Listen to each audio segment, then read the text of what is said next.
En alguna ocasión hemos comprado algún producto alimenticio en mal estado e incluso, como usuarios de bares y restaurantes, nos hemos preguntado si estos establecimientos cumplen las exigencias legales, no solo sanitarias, sino también de seguridad alimentaria.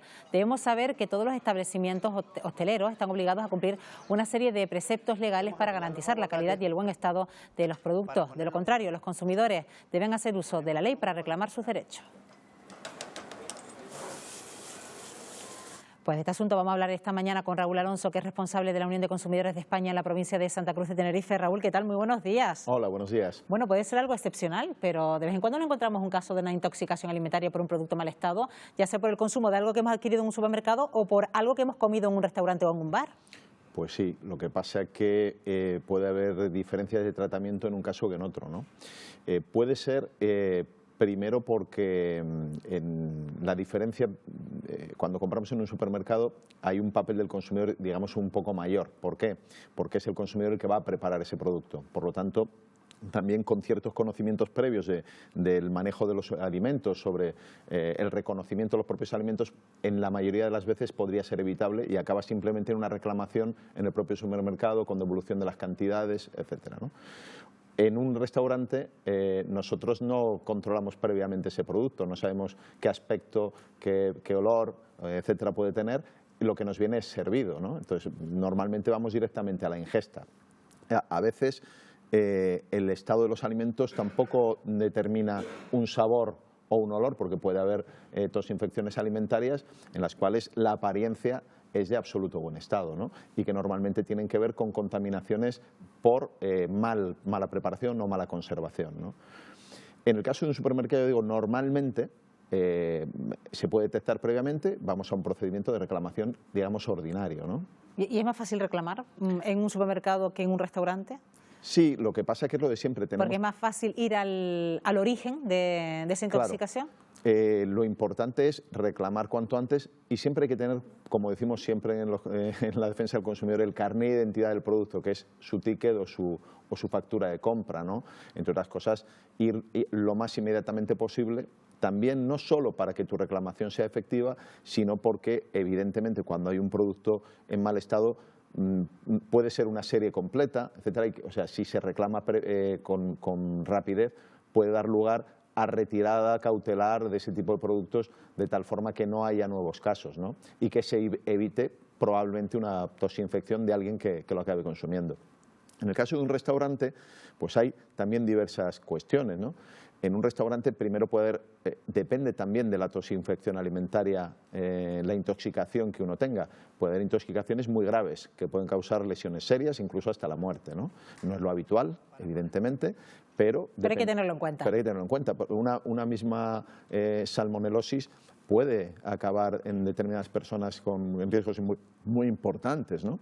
Normalmente, además, esas salmonelosis tienen que ver con la conservación y más que con la preparación del producto, ¿no? Normalmente es por mala práctica del restaurante. Lo importante en una reclamación de ese tipo es inmediatamente poner en conocimiento a las autoridades sanitarias, a los efectos de que puedan intervenir. Normalmente se va a intervenir inmovilizando esos productos para precisamente hacer la analítica correspondiente que determine la causa de la tosinfección. Normalmente esas tosinfecciones vienen asociadas, no suele ser de una sola persona, sino que suele haber varias personas afectadas. Más casos. No es solo uno el que ha comido la carne en mal estado, por poner un ejemplo, sino normalmente es el grupo con el que estoy o incluso otros clientes de ese bar o restaurante. A partir de ahí, y por supuesto de la atención sanitaria que uno necesite, pues hay dos vías. La más grave podría llegar incluso a ser delictiva, ¿no?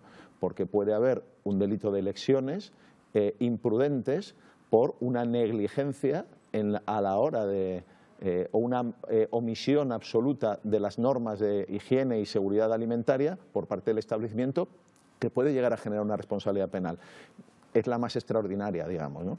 La normal sería una responsabilidad civil de indemnización por los daños y perjuicios, que puede acabar, evidentemente, en un procedimiento judicial que, pudiendo probar a través de esas analíticas y evidentemente siempre conviene tener pues la prueba, aunque no se tenga la factura, que conviene tenerla, normalmente va a haber testigos de la gente que ha estado con uno, que puedan probar que realmente ha sido ese restaurante y ese producto el que nos ha producido esos daños. Y que se activen las autoridades sanitarias a la hora de inspeccionar qué ha ocurrido en ese local, en determinado alimento, en determinada comida, todo viene a raíz de que esa persona haya acudido previamente a un médico que ha dicho, esto seguramente por algo que ha comido, dónde ha comido por última vez, qué es lo que ha comido. Entonces, a partir de ahí se puede activar.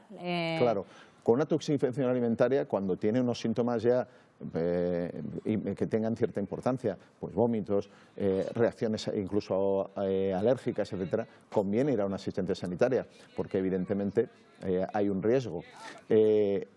Hacer esa denuncia lo que va a permitir es que actúe la inspección, pueda determinar el foco, con lo cual es muy importante desde el punto de vista probatorio del reclamante, del futuro reclamante, pero no solo eso, como decíamos antes con el supermercado, que se pueda aislar nuevos casos. Normalmente, además, esa inspección va a verificar el cumplimiento estricto por parte de ese establecimiento de las normas de higiene y seguridad alimentaria, que son normalmente donde se quiebra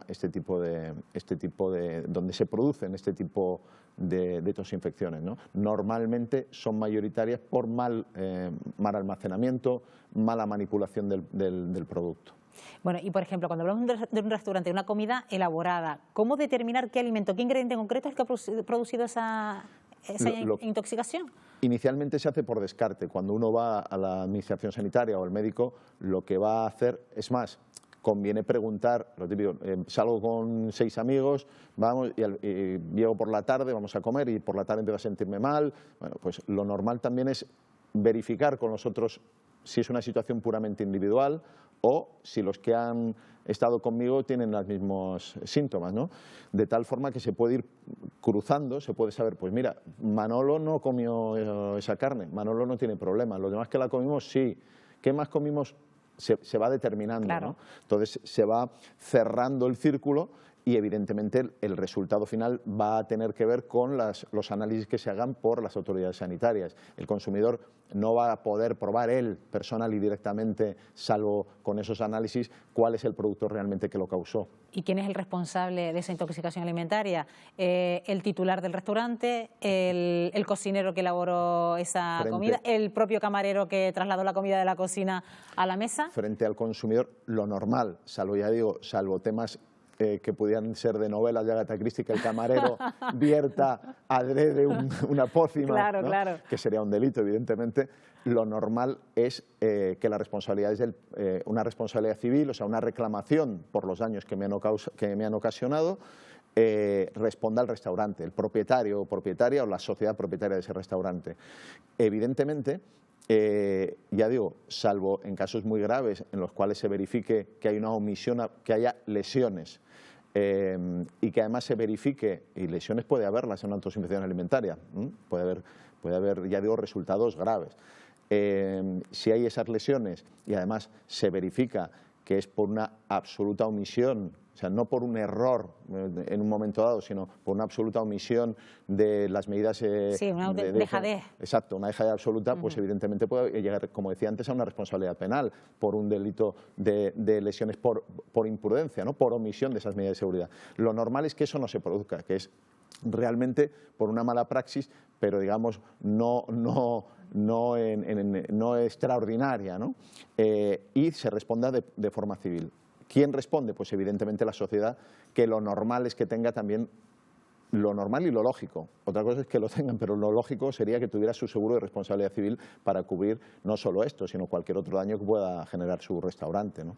¿Y qué medidas tiene que cumplir de seguridad e higiene un restaurante, por ejemplo? Bueno, pues son muchas.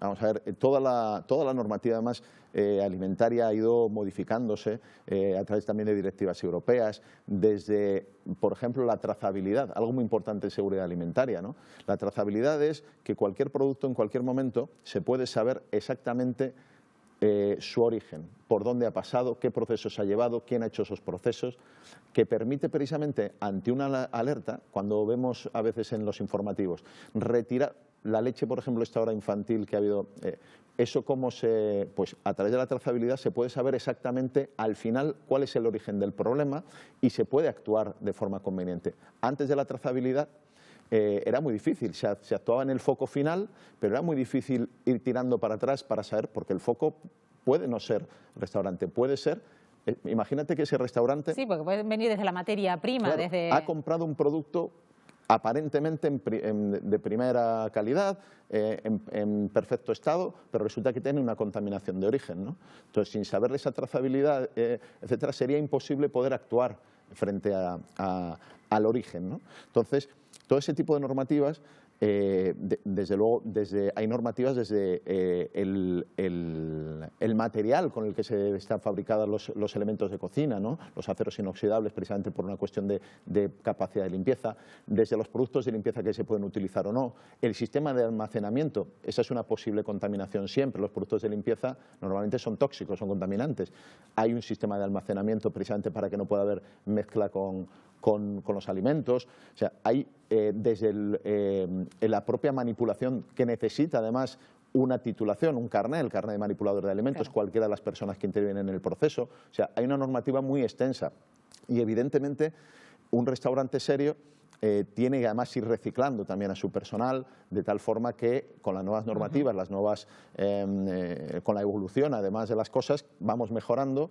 debe formar a su personal para que precisamente estén siempre al día. Bueno, pues ya sabemos que los que se dedican al sector alimentario tienen unos deberes y nosotros como consumidores también tenemos unos derechos. Raúl Alonso, gracias por haberme acompañado una vez más. Un placer. Buenos días.